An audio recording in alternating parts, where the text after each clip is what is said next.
नमस्कार दोस्तों, राधे राधे। भाद्रपद मास के कृष्ण पक्ष में पड़ने वाली एकादशी को अजा एकादशी के नाम से जाना जाता है। अजा एकादशी कथा।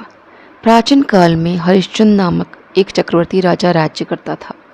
उसने किसी कर्म के वशीभूत होकर अपना सारा राज्य व धन त्याग दिया, साथ ही अपनी स्त्री, पुत्र और स्वयं को बेच दिया, और वह स्वयं राजा चंडाल का दास बनकर सत्य को धारण करता हुआ मृतकों को कफन देने का काम कर रहा था, मगर किसी प्रकार से सत्य से विचलित नहीं हुआ। कई बार राजा चिंता के समुद्र में डूबकर अपने मन में यह विचार करने लगता कि कहाँ जाऊं, क्या करूं जिससे मेरा उद्धार हो। इस प्रकार राजा को कई वर्ष बीत गए। एक दिन राजा इसी चिंता में बैठा हुआ था कि गौतम ऋषि आ गए। राजा ने उनको देखकर प्रणाम किया और अपनी सारी दुख भरी कहानी कह सुनाई। यह बात सुनकर गौतम ऋषि कहने लगे कि राजन, तुम्हारे भाग्य से आज से 7 दिन बाद भाद्रपद कृष्ण पक्ष की अजा नाम की एकादशी आएगी। तुम विधिपूर्वक उसका व्रत करो। गौतम ऋषि ने कहा कि इस व्रत के पुण्य प्रभाव से तुम्हारे समस्त पाप नष्ट हो जाएंगे। इस प्रकार राजा से कहकर गौतम ऋषि उसी समय अंतर्ध्यान हो गए। राजा ने उनके कथनानुसार एकादशी आने पर विधिपूर्वक व्रत व जागरण किया। उस व्रत के प्रभाव से राजा के समस्त पाप नष्ट हो गए। उस समय स्वर्ग में नगाड़े बजने लगे और पुष्पों की वर्षा होने लगी। उसने अपने मृतक पुत्र को जीवित और अपनी स्त्री को वस्त्र तथा आभूषणों से युक्त देखा। व्रत के प्रभाव से राजा को पुनः राज्य मिल गया। अंत में वह अपने परिवार सहित स्वर्ग को गया। हे राजन, यह सब अजा एकादशी के प्रभाव से ही हुआ।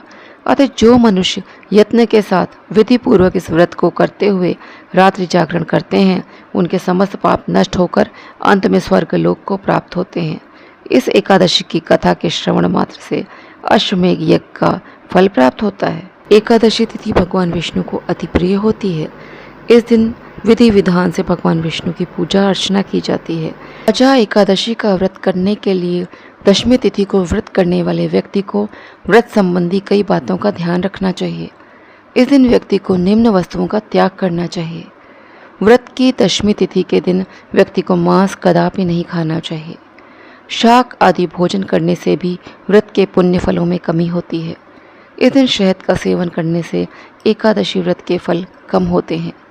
दशमी तिथि की रात्रि में मसूर की दाल नहीं खानी चाहिए, चने नहीं खाने चाहिए। व्रत के दिन और व्रत से पहले के दिन की रात्रि में कभी भी मांग कर भोजन नहीं करना चाहिए। इसके अतिरिक्त इस दिन दूसरी बार भोजन करना सही नहीं होता है। व्रत के दिन और दशमी तिथि के दिन पूर्ण ब्रह्मचर्य का पालन करना चाहिए। व्रत की अवधि में व्यक्ति को जुआ नहीं खेलना चाहिए। एकादशी व्रत हो या अन्य कोई व्रत, व्यक्ति को दिन समयावधि में शयन नहीं करना चाहिए। दशमी तिथि के दिन पान नहीं खाना चाहिए, दातुन नहीं करना चाहिए, किसी पेड़ को काटना नहीं चाहिए, दूसरे की निंदा करने से बचना चाहिए, झूठ का त्याग करना चाहिए। दोस्तों, आज का वीडियो मैं यहीं पर समाप्त करती हूँ। वीडियो यदि उपयोगी लगा हो तो इसको लाइक करें, शेयर करें। चैनल पे यदि पहली बार आए हों तो चैनल को सब्सक्राइब करना ना भूलें। जय श्री कृष्णा, जय श्री राधे।